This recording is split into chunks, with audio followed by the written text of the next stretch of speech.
Appreciate it, and welcome to everybody who's joining us via Zoom.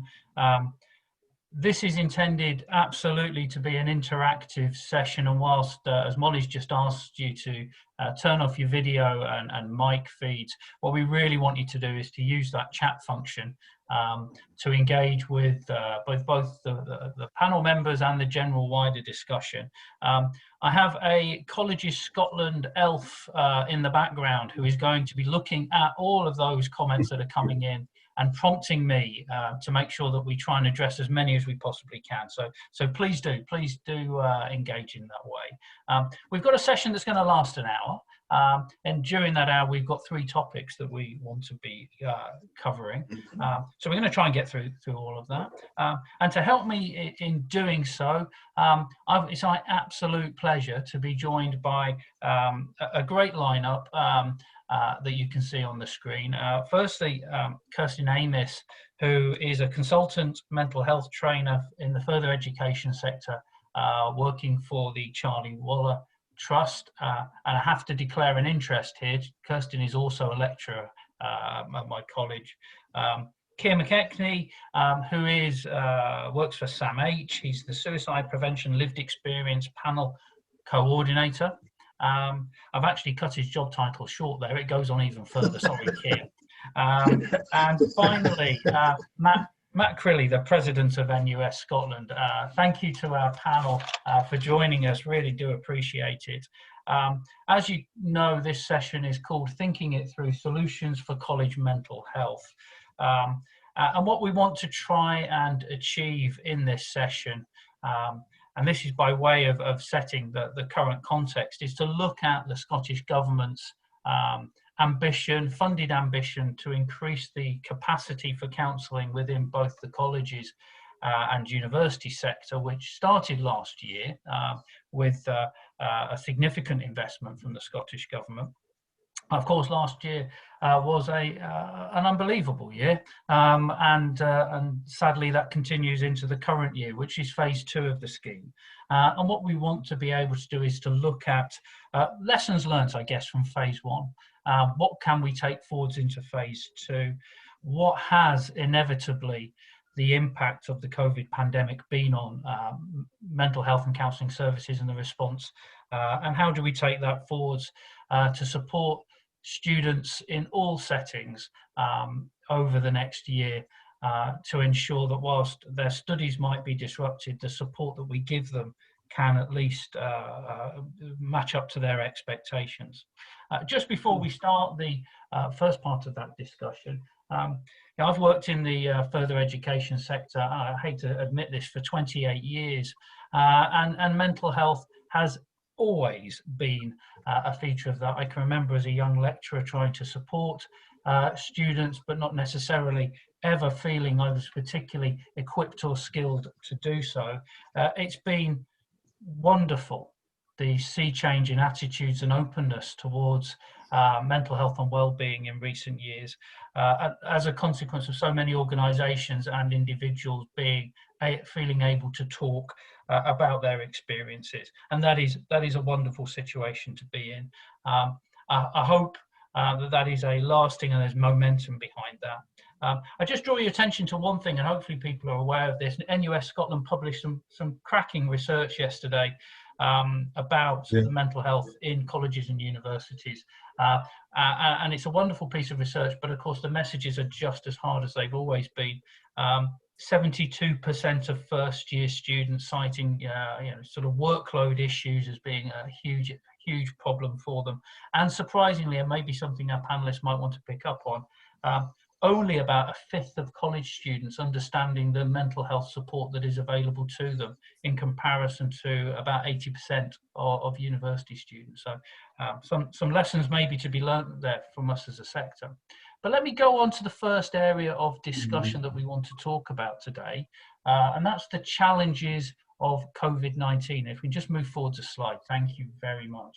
And if on the first question on that slide, I could introduce Kirsten Amis. Kirsten, first question there, how have colleges been able to maintain counselling services during lockdown and ensure students have had access to them? Kirsten, what's your experience of that?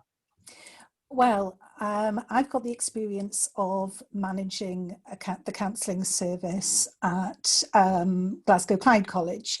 So, but in addition to that, I also have experience of how other colleges have managed, because we have a professional development network where all the counsellors keep in touch.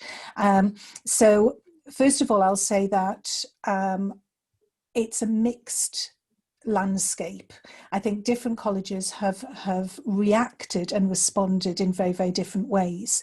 Some colleges have just clicked into distance support, and others have really, really struggled with it. From our perspective, we had 2 weeks of not doing very well and trying to find our feet. So our counselling service went from being face-to-face with an online booking system to then being distance support, still with the online booking system, but trying Skype for Business, first of all, which absolutely totally unsuccessful. We didn't realise that it didn't actually speak to Skype, so students were logging onto Skype, counsellors were on Skype for Business. But now that we've embraced Zoom and all its wonders, the counselling services continued as normal.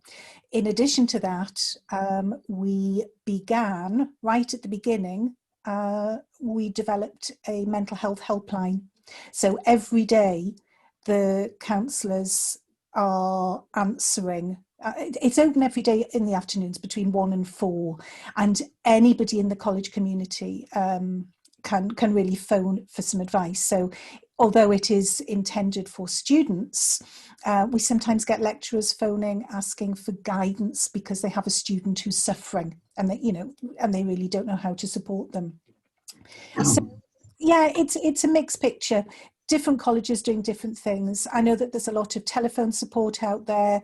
I know that there's people are really, really trying to do Zoom, but that doesn't suit everybody because not all students have. I think that's an interesting point there, Kirsten.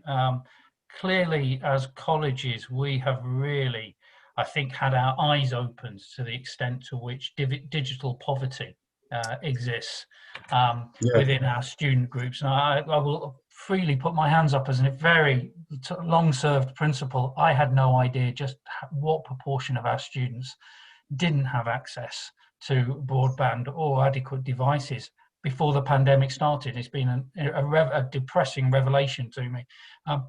You mentioned their telephone support.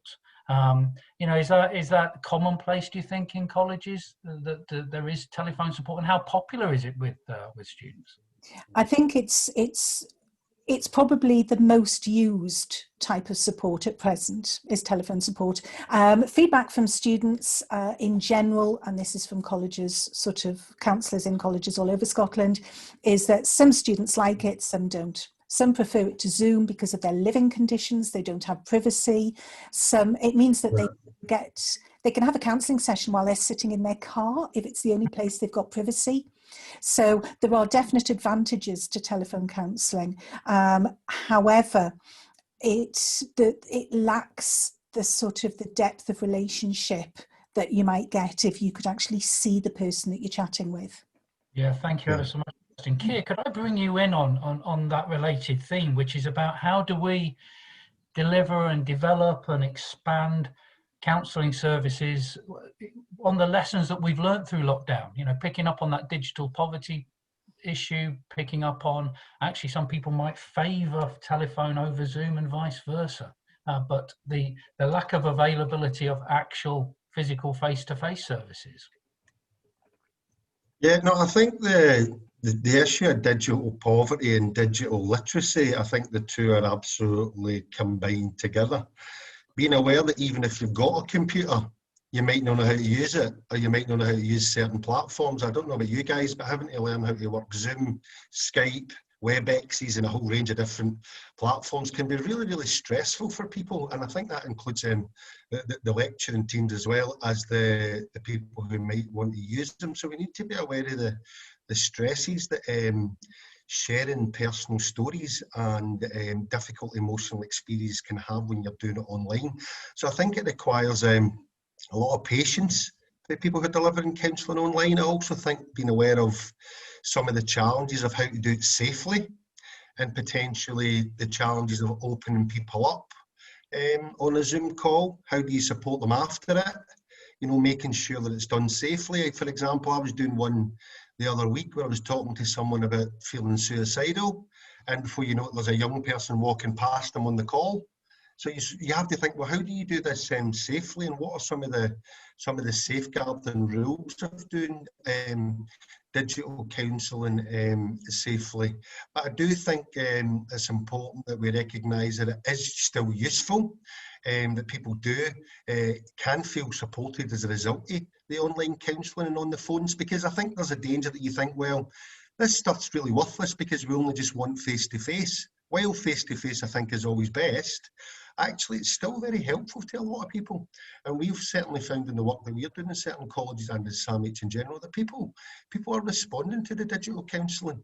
So an example of that would be, I was talking to one of the officers at the Caledonian University about how many people had used their counselling services online, and they had 100 students who used it between September and the current date, which I think is quite high. So I think it shows that when it's promoted, I think people will use it. But I think there's a broader thing about the counselling services at the moment during COVID, because these counsellors are highly skilled, talented, professional people with incredible knowledge. So there's something about how do we use their knowledge digitally to build the capacity of staff more generally around student wellbeing, and how do we get them delivering webinars, podcasts, you know, sharing the knowledge around wraparound wellbeing, I like to call it, in general, using their skills and their talents and their expertise, not just for therapeutic counselling, but to build capacity in institutions and to learn how to use different platforms to share different pieces of information. So their knowledge of self-care resources, for example, are absolutely excellent. So getting them to share their experiences around sort of running mindfulness courses, breathing courses, managing anxiety. There's a whole range of things that counselling teams can be doing, which I think often we forget that these guys are actually in our colleges and they know a lot more than possibly a lot of people in the institutions might think they do. So I think we underuse them, and I think we need to understand that they've got a lot to offer beyond the specific counselling package that they give to students. I'm sure you're absolutely right, Kieran. I think so often in large organisations like colleges, you actually only get insights into the skills and capabilities of people. So sometimes, if I'm totally honest, over the photocopier or in a conversation in a corridor where somebody shares some good practice or something they've been doing recently. And of course, unfortunately, you know, we're all working from our bedrooms and studies and various places. Those types of conversations aren't happening in quite the same way. So I guess there is a challenge there, not just taking the point that there is a massive amount of expertise, but how do we facilitate those conversations with the professionals to say, what expertise are we not as a sector tapping into here? What resources are you aware of as professional counsellors? Because I guess it's really dangerous that people like myself as a college principal reduces down the role of counsellors simply to the binary undertaking a counselling session. You know, when they're clearly, as you're saying, they've got so much more to give. Yeah, it's so important. I mean, I don't know what Kirsten and other folk think of that, but I often feel that when I worked in various colleges over the years, that you think the counselling teams, if they were to get better connections, I don't know, with the safeguarding teams, with senior lecturers, you know, with the student associations, using their skills when it comes to managing more complex cases. And I think that this new COVID situation, we're really going to have to think creatively about how we broaden the horizon of how we tap into the talent that currently exists in our colleges and don't just limit it to a specific function, although that is still incredibly important. Yeah, you touched on something in an earlier comment that's made me reflect, Kei. I'm somebody who in the last 6 or 7 months has become tied to my laptop at Zoom, WebEx, Skype, Teams, you name it. I spend my entire day on it, and it's an incredibly tiring experience. Somebody described it the other day to me as cognitive overload. I'm wondering, our wonderful counsellors, you know, how easy is it to undertake counselling sessions using this sort of form of technology, and how has supervision arrangements adapted to support those individuals? I can sort of step in there. There are additional, I mean, Counsellors had to do sort of additional courses, CPD, to transition to distance learning, distance sessions rather. What we don't do is a totally different skill, which is written counselling. So, you know, we wouldn't do texts or emails, but doing telephone and visual calls. There's an awful lot of CPD out there. The Open University got together with the British Association for Counselling and Psychotherapy and developed a short free course that all counsellors can do. So we're certainly, we've all done that, so that we're developing our competency and confidence, you know, supporting students. So when it comes to the method of engaging with people, we're doing absolutely what we can. And I just want to pick up on what you said earlier, Kei, which I thought was absolutely relevant, which is the counsellors are underused. I mean, we've been getting our counsellors to record short, sort of 15-minute sessions for supporting students in different areas, you know, isolation and loneliness, for example, or developing resilience when you're working from home. And I have to say that the Student Association have been fantastic in sharing those. But, you know, it is about promotion. It's about using the resources that we have. I mean, most colleges have mental health nurses employed as lecturers somewhere that maybe aren't being used. Yeah. To the counselling team. Definitely. Moment, you know, using them in a consultative role would be really, really beneficial. It would be about using the staff we have rather than putting our hands in the air and saying, what do we do? Because colleges are different to universities in that we don't tend to have the same embedded wellbeing teams that universities have. Yeah, I think there's some really important things you raised there, Kirsten and Kei.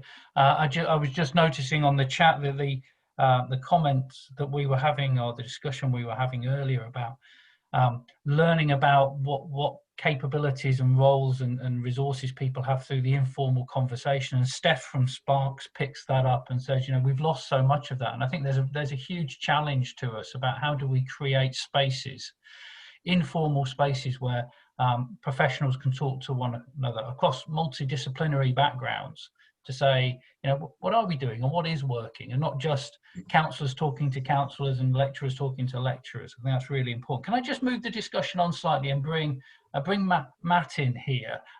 Matt, from your perspective, what do you see the role of a counselling service being if our students don't get access to our campuses? And for such a long period, there was no access. And even now, I know my own college running at probably about 10 or 20% of full capacity, lots of students not coming to campus at all. How do you see that role of the counselling service in that context? Well, I think the discussion thus far has been really interesting. I think it's actually more important than ever. I know kind of Kirsten perhaps has a better overview of where the sector's at and how it's responded. But I do think it's worth you know, taking a step back and reflecting that this has been quite a large change for all of us. And I've been really impressed to see so many of the counselling services in colleges across Scotland be able to shift to this online environment so that students can access the service. And yeah, I'd compliment, you know, Kirsten, yourself, Jon. I think you've got some real best practice there with the telephone line that students can call. I think that's really, really important. I was going to touch on, though, I think the point about making sure students can access the service. The stat that you referenced when we opened the discussion, that college students were four times less likely to know about the support that was on offer to them and is available to them than university students. I think that was really, really striking, that came out of the research. And the research also found that people knew less about the online provision as well, kind of prior to the pandemic. And I guess that kind of ties into my fear just now, is that I'm worried that if students aren't coming onto campus, they're not engaging with, fellow students as much, fellow staff members as much. They're not seeing, the posters on the walls. They're not engaging with the building and the community. That they feel less of a connection to their college, and less of an understanding of what support is available to them. Matt, I think you're hitting an important nail on the head there. At my college, we've talked for a number of years now about trying to create, and people might smile at this, a sticky college. And when I say that, the concept is, I want people to come into college and I want them to stay. I want them not just to come in for their lessons and disappear, but to come and enjoy the atmosphere, mixing with people from different backgrounds, learning new things, just having a good crack at college. And of course, we've lost that. And that stickiness of the college environment is so important, as students inevitably struggle with workload and motivation and pressures from outside of college that sometimes, quite often interfere with their ability to focus on their studies. It's their friends that get them through. And we really don't have quite the same experience or friendship groups, sadly, being formed through distance mechanisms. I think you've really made an important point there, Matt. If I could just move on, maybe just to the responding to COVID points. Kei, can I bring you back in? And it really does build on what Matt was saying in terms of how can mental health support and pastoral care be offered within a context of online. And as somebody made a point on the chat just a moment ago, I'm working across multiple devices and multiple screens here, so just bear with me 1 second, just so I make sure I reference the right person. It's Ali from UHI, talks about the real risk of burnout and compassion fatigue that can happen. But how can we effectively have that online, less face-to-face support that works for the individuals who need the support, but also for those that are trying to provide it? I think the first place to start with that is to look at the broader context, which is why I think that NUS piece of research is so important, that we understand how students are feeling at the moment in terms of their isolation, the impacts on poverty, the fears about people who are about to graduate, will they have a job? My own daughter says to me, who's just graduated from Glasgow, Dad, I did everything right. I went to school, I got my degree, I worked really hard, and she works in the theatre industry and her job's gone now. So there's a whole range of anxieties that we need to sort of take into account. And I think the accommodation issues as well that students are facing, the isolation there, the fact that restaurants are closed, the pubs are closed. I mean, the whole gamut of, somebody described it to me as the Corona coaster, which I thought was a good description of it. That just the big broad context is having a massive impact on the well-being of people. There's a piece of research done by Glasgow University last week with 3,000 people during the first 3 months of COVID, and it showed that the biggest increase in terms of suicidal thinking, for example, was among 16 to 29-year-olds, an 11% increase in that group of people. And I think it's worth labouring the point about the context that this pandemic is having. And it's, I suppose, the first thing with any online sort of approaches is we need to get out the messages, the big messages, that it's okay to talk about this, that it's okay not to be okay, or as I like to say in a Glasgow parlance, hopefully I'm not going to offend anyone, it's all right to feel shite, which I think is an important message that we actually managed to promote online. So I do think it's important in terms of encouraging folk creating the messages online and being creative, because we know that, I mean, old people like me are used to using email, but the young folk will use Instagram, they use Twitter. There's so many different mediums for us to reach people, and I suppose we need to create magnets. I like your concept of stickiness. How do we create online stickiness where we can get people to think, actually, I'm going to get something by coming onto the online platforms, whether it be for counselling or whether it be for mindfulness sessions or whether it be for staff, in fact, coming on to know how to signpost them students. I think we need to be really, really creative with the online stuff. And I think for me, you made the point earlier on, John, about people talking to their peers and what came out in that research. We need to think, how do we actually use students who are at the colleges?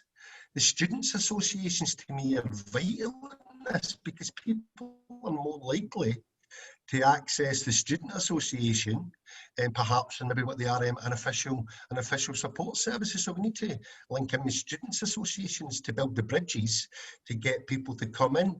And I think we need to think really creatively as well about what are the specific needs of specific student populations. So how do we target them? Again, another good example of that.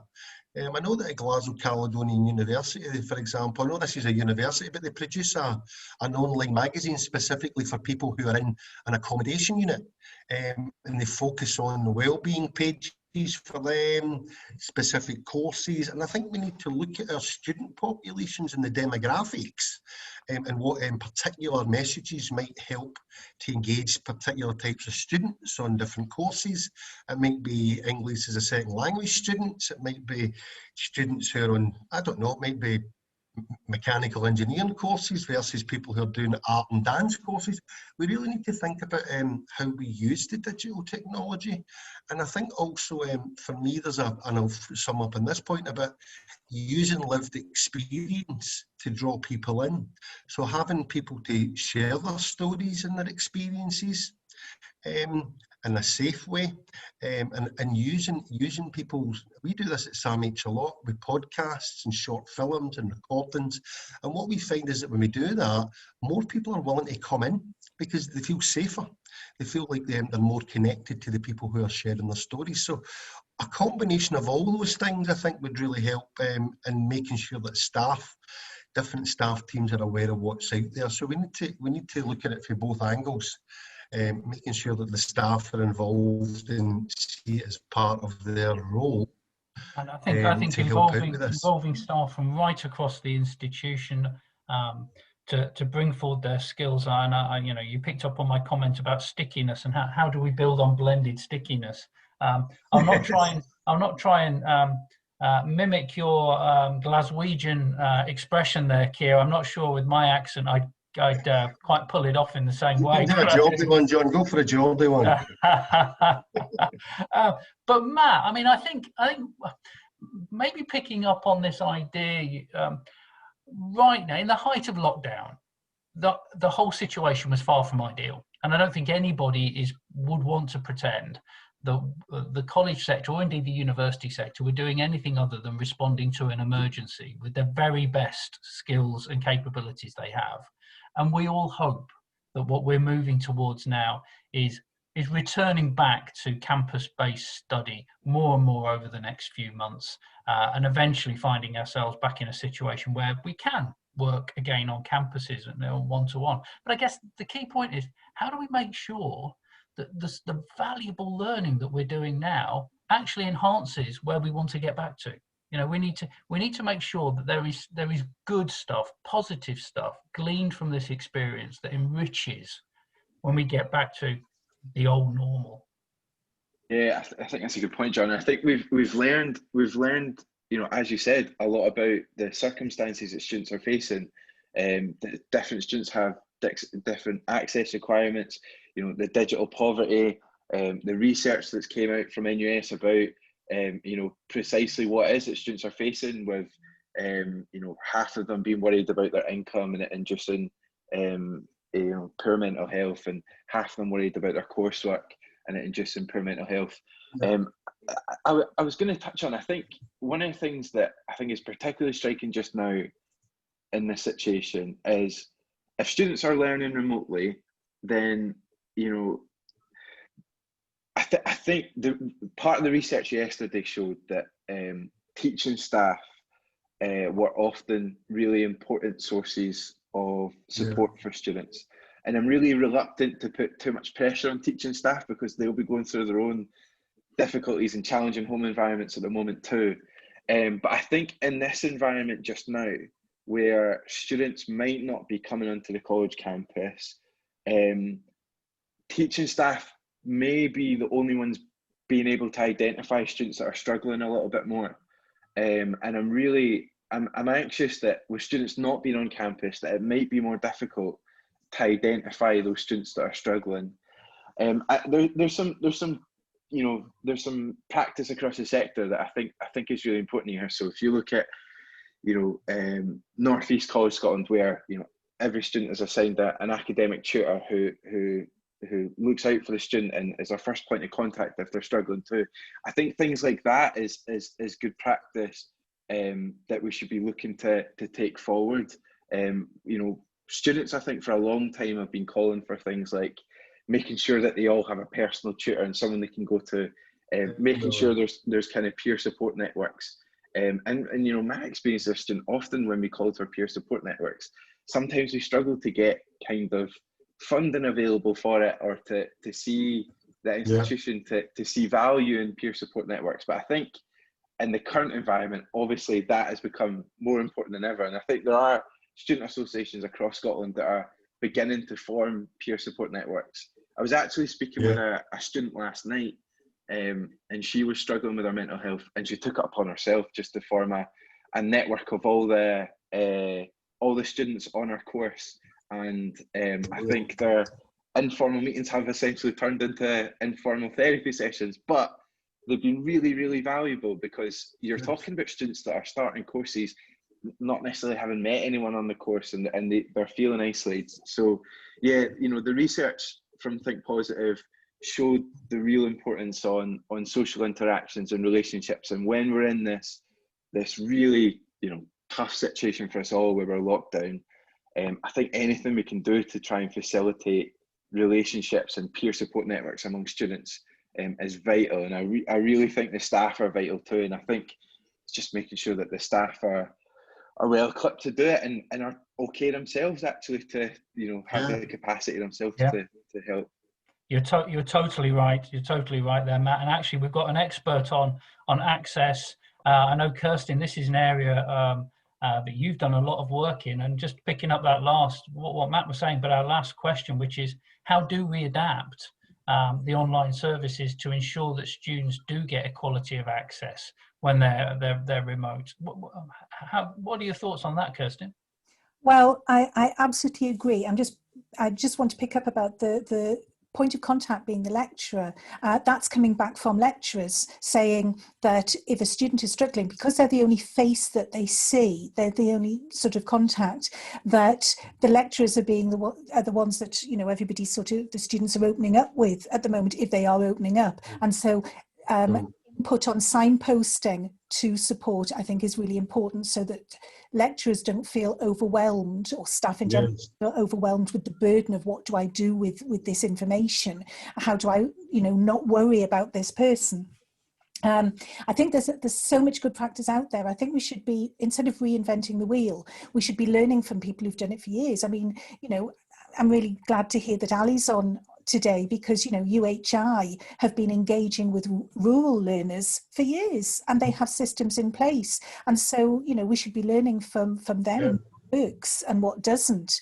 And I think that the guidance as well, the one-to-one guidance session is something that we've lost over the years, and there've been good reasons for that, I understand, but I think this year in particular, and moving forward, we really to embrace timetabling guidance sessions, so that students really have that connection with the lecturer, and they have a private space where they can share anything that they're struggling with.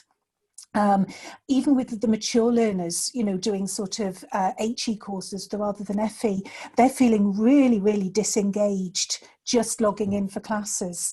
And that's where we can use breakout rooms. I think we can get creative with breakout rooms. And I think that, I know that one of our lecturers every lunchtime just leaves Zoom on, puts a separate breakout room for the students to go into, and says, I will never, ever, ever join that breakout room. That is where you have your lunch.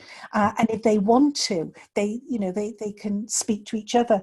So I think the social connections are something that we need to focus on, and also signposting and learning from what's out there. Yeah, that's a really good insight, and I love the idea of a Zoom lunchtime, a Zoom playground, maybe. And the role of a personal or a pastoral tutor. Probably, I can remember in the first few years of my career, that was an extremely well-established role, and that has been eroded for many reasons.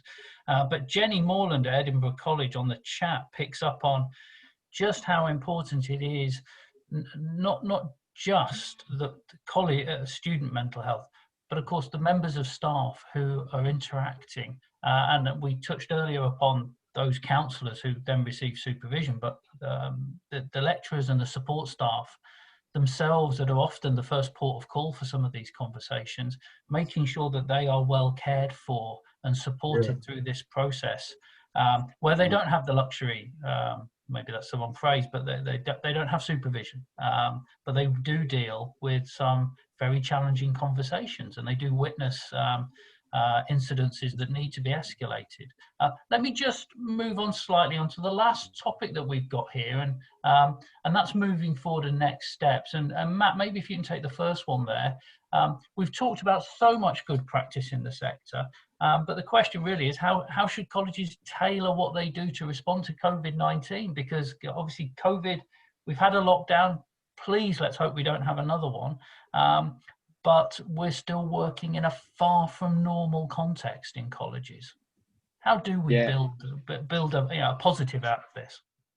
Yeah, I think I'd pick up on what Kirsten said about looking to UHI. I found that when you read the Think Positive report, it did make me smile when you've got the 8 colleges and universities, and at the time pre-lockdown that UHI had established this online counselling support system for students across all their academic partners, and I do think there's you folks will be the experts in delivering this, so I think there's definitely lessons to be learned here.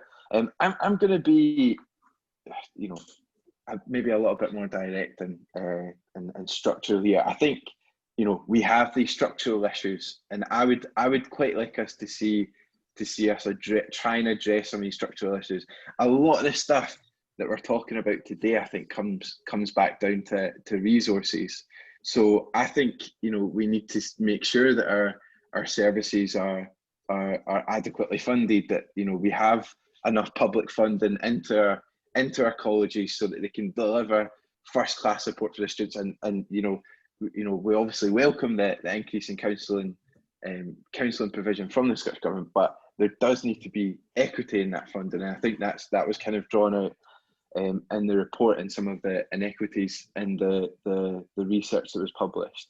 And I think a lot of it, again, fundamentally comes down to resources for students. So I think if you're looking at the financial challenges that students are facing as being, for more than half of them inducing negative mental health, then I think we need to try and address that too.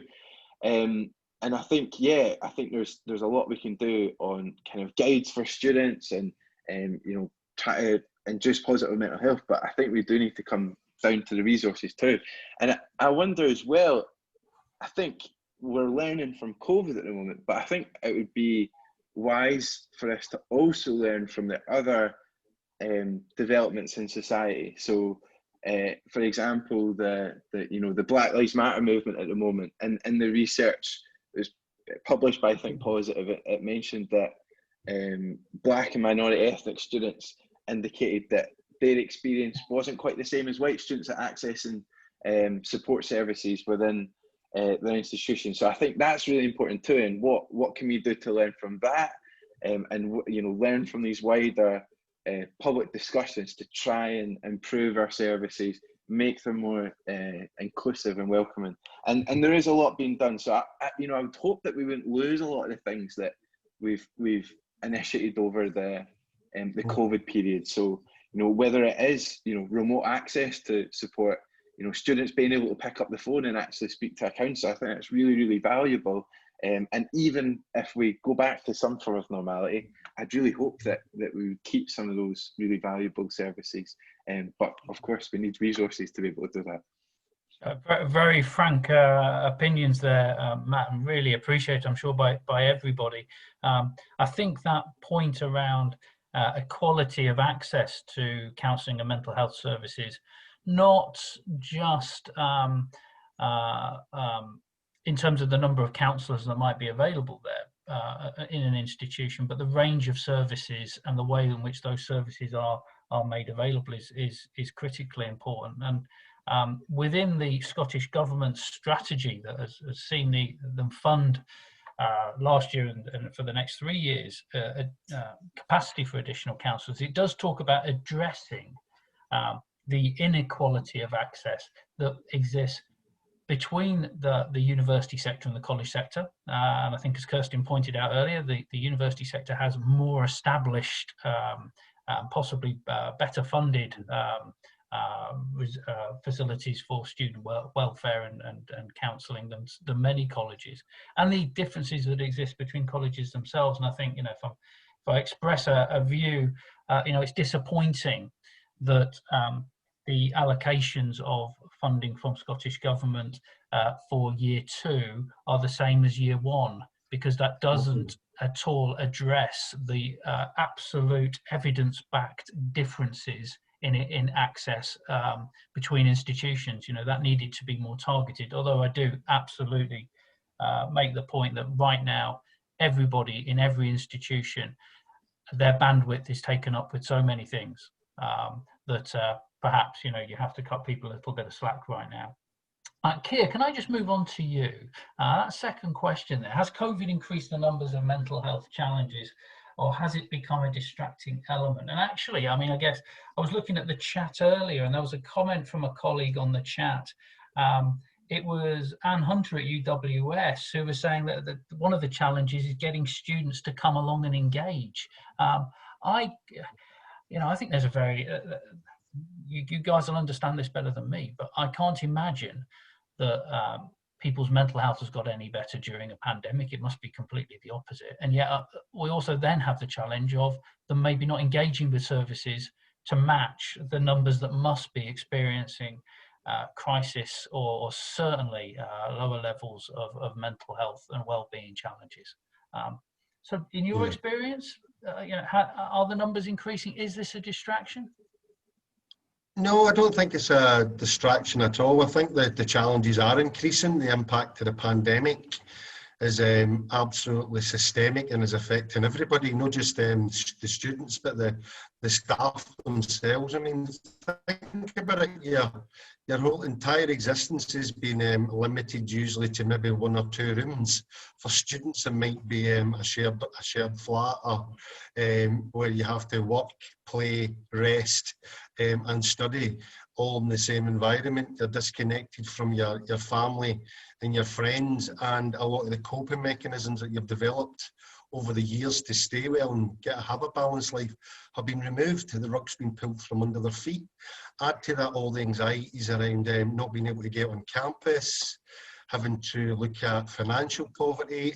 There's no doubt about it that the research is coming in to show that now the anxieties, particularly among young people, are starting to rise. I think we should say for some people at the beginning of lockdown, there was this little element of, oh, I don't need to go to college, oh, I don't need to go to work. There was a wee slight buzz at the first few weeks of it. But actually, I think that's evaporated. And I think the challenges are going to continue to intensify. And I think Matt's points at the beginning about structural problems are absolutely fundamental. And particularly in a call like this with the National Union of Students, as a proud follower and former president of a college for the NUS, I think it's important that the campaigning and the demands for extra funding continue. So for me, an example of that would be, hardship funds. The amount of hardship funds available to students during this period, they need to increase. I think there has to be more money for the institutions as well, and I think there's a good opportunity to say that. We can't expect to meet this increasing demand with static funding or reduced funding. So I think there's a big question around that. So to answer your question, yeah, the mental health challenges are anxiety, depression, stress. People entering into periods of crisis as maybe they develop poorer coping mechanisms. That might be increased alcohol use or substance misuse, and also just poor health, as a result of this new sense of isolation and disconnectedness. I think there's a couple of concrete things that I think that are important to invest in. One, I think the point about buddy systems are really important, that we look at how do we actually create buddy systems between maybe student associations or students that we're worried about, or lecturers, making sure that there's clear points of contact for people between lecturers and students. I think there's also investments required around peer support systems. There's so many excellent models of peer support systems around it. We need to think about how do we invest in that. I think that applies to students supporting other students, but also we need to peer support systems for staff. We really need to take the issue of staff well-being in the context of, if you don't have healthy staff, I used to make this point when I worked at Clyde College in a project 2 years ago, if you don't have healthy staff, it's going to be much harder to support the students. You can't have one without the other. We need to have both. And I think part of that involves understanding that staff can help a lot without being clinicians or nurses or therapists. They need to know what the limits of their role are. Kirsten's point about knowing where to signpost to, knowing what to do when a student's in distress, but also knowing what the limits are of your role and when to pass it on. To me, that's a vital piece of the cake if you want to increase staff willingness and confidence in a pandemic to offer the right kind of support. And finally, staff need to know themselves where they can turn to, because we know that in this pandemic, the staff will be absorbing all sorts of stories of trauma and pain and hurt, and we need to know that they might be experiencing some of that themselves in their own situation. So we need to find places for the staff to go. We need to improve staff well-being. At the Caledonia, when I'm starting a new project, they've actually invested a full-time post just to look at staff well-being. I think that should exist in every college, but that would require funding, wouldn't it? And for it to be identified as a key issue. So we have to come at it from both ends. Structural increase in funding, good staff well-being, buddy systems, peer support, all of those things on top of the counselling services, I think will make a full holistic package of what is really needed to meet the challenge. Maybe, Kei, and I will never, as a college principal, shy away from a conversation about funding or the lack of it. But maybe this question and maybe the pandemic helps to cut to a very important issue, which is what are colleges actually here to do? Are we exam factories? Is it all about teaching in classes, or are we in effect people development businesses?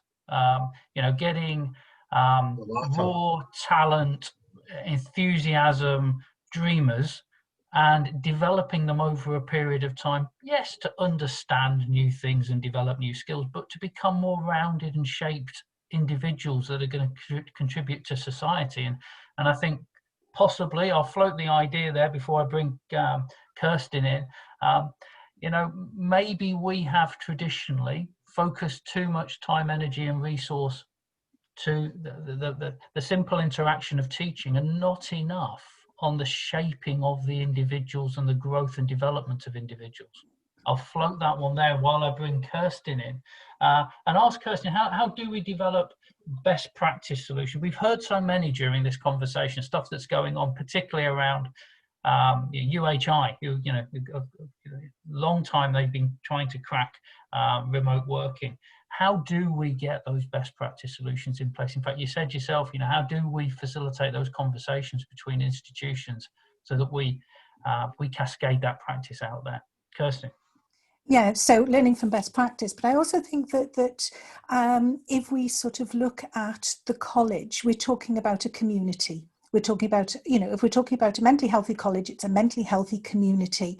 And so that holistic approach is really key. Rather than just focusing on students or just focusing on staff, it really has to be embedded in the culture of college, the support that's in place, because people aren't going to reach their potential if they're not given the right environment to do it in. So that's sort of quite straightforward. And I think that there's such disparity as well, to bring mental health into a hub, so that there's a mental health lead, as Kei identified, a mental health lead who has oversees the community mental health, not just one part of it, so that it's brought together. And I think that identifying resources as well, because people are resources. So it's not just separating people into silos. I think that embedding mental health into, a mental health pedagogy into sort of curriculum areas is the next step. It's something that we've been working on at Charlie Wallace. So if anybody wanted any sort of resources and training in that, please get in touch afterwards, because that's all in place and it's all ready to go. And the other thing that keeps popping up that we've talked about is staff supervision, having a supervision model in place so that staff don't feel isolated at home with 24 students telling them how they're struggling. And they're then having to just go into the kitchen and sit on their own and try and work through how, what to do about that. So having some sort of mental health as a key or core part of the college will make a massive difference. It'll help with promotion, it'll help with students and staff knowing where to turn if they need support. It means that it'll be coordinated, it'll be central, it'll have a higher profile, and the resources, we mustn't get caught up just talking about services, but resources can be people, resources can be things, and we must make the best of what we've got and learn from who's doing it well. Yeah, and I've been watching the chat as you've been speaking there, Kirsten, and Ali from UHI has been is endorsing everything you're saying, and is also saying that she's very happy if people on this call want to reach out and understand more about the UHI model. She's absolutely happy to do so. And I know, Kirsten, as you were saying, with your work with the Charlie Waller Foundation, lots of resources, lots of experience of good practice, not just within the Scottish colleges sector, but across the UK in the work that they do. There is so much that can be shared, and the challenge really is to try and find the time to do that. I do think you made a really, really interesting observation around, if you like, in inverted commas, supervision for normal staff, non-counselling staff. Sorry, normal sounds dreadful, doesn't it? But you know what I mean. And that quite often they will walk away from conversations with multiple students straight into whatever the situation is in their domestic setting, and that isn't always going to be very positive anyway. So we really do. I think I'm going to take that one to heart myself as I leave this discussion about how we do that at my own college. Look, we're coming towards the end now. We've just got a few final moments. Can I just whiz through our panel, and if you can just limit yourself to a sentence. After this discussion, we've covered so much ground. What's your one takeaway? And I'm just going to go in the order. I'm going to come to Kirsten first, then Kei, then Matt. So Kirsten, what's your one takeaway from the discussion that we've had today? We need to increase the profile of mental health within college communities. Great, thank you very much, Kirsten. Absolutely, I'd endorse that comment. Kei, your takeaway.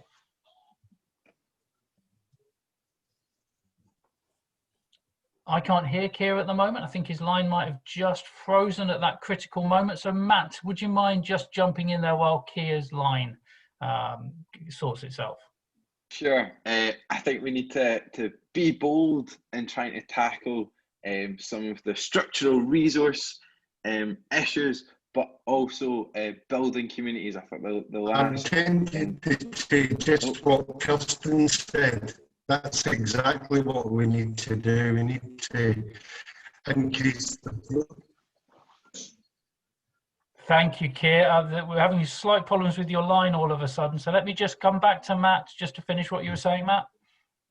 Sure. Yeah, let's build communities, as Kirsten said too, and tackle some of the structural issues.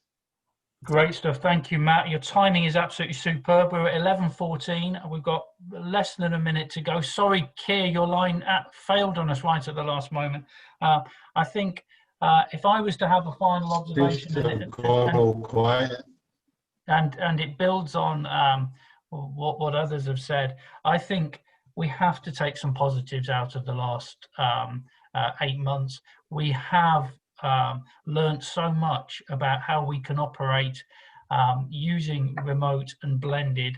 I don't think any of them necessarily replace what went before, but in the future we have to take this learning, we have to embrace it, and develop a new model that supports the mental health and welfare of students in whatever context they are studying, and really put that at the heart of what colleges do to parallel our priority for teaching and learning. Ladies and gentlemen, thank you ever so much for being on this workshop. So much stuff coming through on the chat. I hope I've managed to represent some of the thoughts and sentiments there. One more time, I'd just like to thank Kirsten, Kei and Matt for their contributions. I hope Kei can hear us.